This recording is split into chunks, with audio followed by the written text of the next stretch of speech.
Hi, everyone. This is Mitch. I'm going to be talking about another common Christian inconsistency today.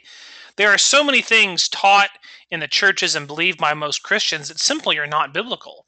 So today I'm going to be explaining that there is more than one Antichrist. Most Christians believe that there will be one man who is the Antichrist that will be a key part of end time events. Yet the Bible says that there are many antichrists, and they were present at the time of the apostles. This is 1 John 2:18. Little children, it is the last hour. And as you have heard that the Antichrist is coming, even now many antichrists have come, by which we know that it is the last hour.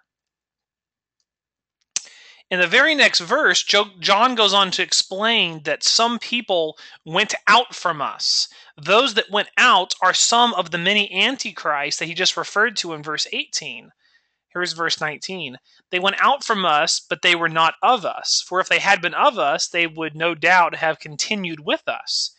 But they went out that they might be made manifest. They were not all of us. Those that were leaving the fellowship did not have the doctrine of Christ. That's why they were leaving. Anyone that disagrees with the doctrine of Christ is an antichrist because they are against Christ. This is 2 John 1:9. Whoever transgresses and does not abide in the doctrine of Christ does not have God. And he who abides in the doctrine of Christ has both the Father and the Son. So, are you an antichrist? If you agree with any of the following doctrines of men, then yes, you are. Do you believe in the Trinity? Do you believe you have a free will? Do you believe God's going to burn people in hell forever?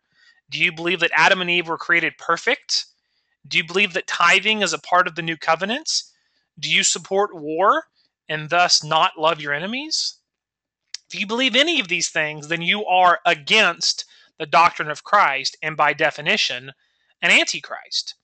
So I believed and taught all these false doctrines that I just listed.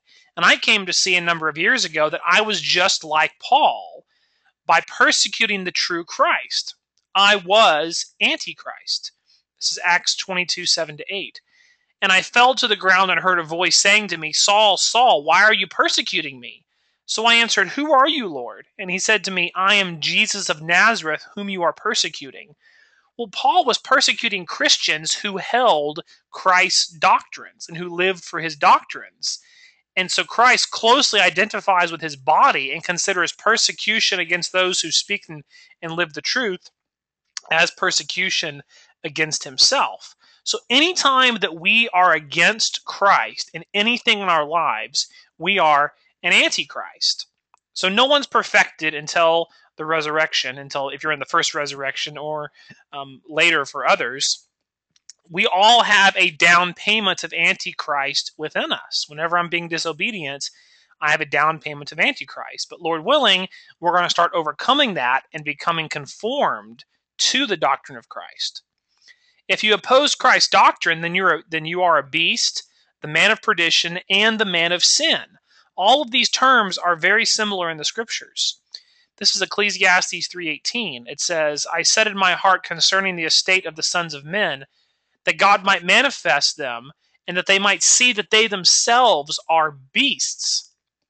In 2 Thessalonians 2:3, let no one deceive you by any means, for that day will not come unless the falling away comes first, and the man of sin is revealed, the son of perdition. Now, most Christians think that this is only a futuristic end-time event where all these terrible things happen in the world, and the man of sin, the Antichrist, is revealed to rule the world. Well, they're so busy looking for the supposed Antichrist out there, they never realize that the spirit of Antichrist is actually within themselves. It dwells inside of us. This is 2 Thessalonians 2:4. Who opposes and exalts himself above all that is called God or that is worshipped, so that he sits as God in the temple of God, showing himself that he is God. Well, where is this temple? Well, Paul tells us where the temple is in 1 Corinthians 3:16 and 17. Know ye not that you are the temple of God, and that the Spirit of God dwells in you? If any man defiles the temple, him shall God destroy, for the temple of God is holy, which temple you are. So when we believe that all these doctrines that are contradictory to the doctrine of Christ, we are against Christ within ourselves. When we think we have a free will and teach false doctrines about God, we are in fact defiling the temple of God. This is the truth, Romans 9:16. So then it is not of him who wills, nor of him who runs, but of God who shows mercy. So when someone says it's my own free will that I choose God, you are blaspheming the doctrine of Christ. In Philippians 2:13, for it is God who works in you both to will and do his good pleasure. Just like Paul, you think you're worshiping God, but you're actually teaching the commandments of men and not the doctrine of Christ. This is Matthew 15:7-9. Hypocrites, well did Isaiah prophesy about you, saying, these people draw near to me with their mouth and honor me with their lips, but their heart is far from me. And in vain they worship me, teaching as doctrines the commandments of men. The hell doctrine, the free will doctrine, the Trinity doctrine, all those things I listed, those are not true biblical doctrines. Those are the commandments of men that have been created through distorting and twisting the scriptures over the many generations. So if you want to learn more about this, you can visit tryingthespirits.com and search for who is the Antichrist. I hope this study is a blessing to you and that God gives you eyes to see and ears to hear. Thank you for listening.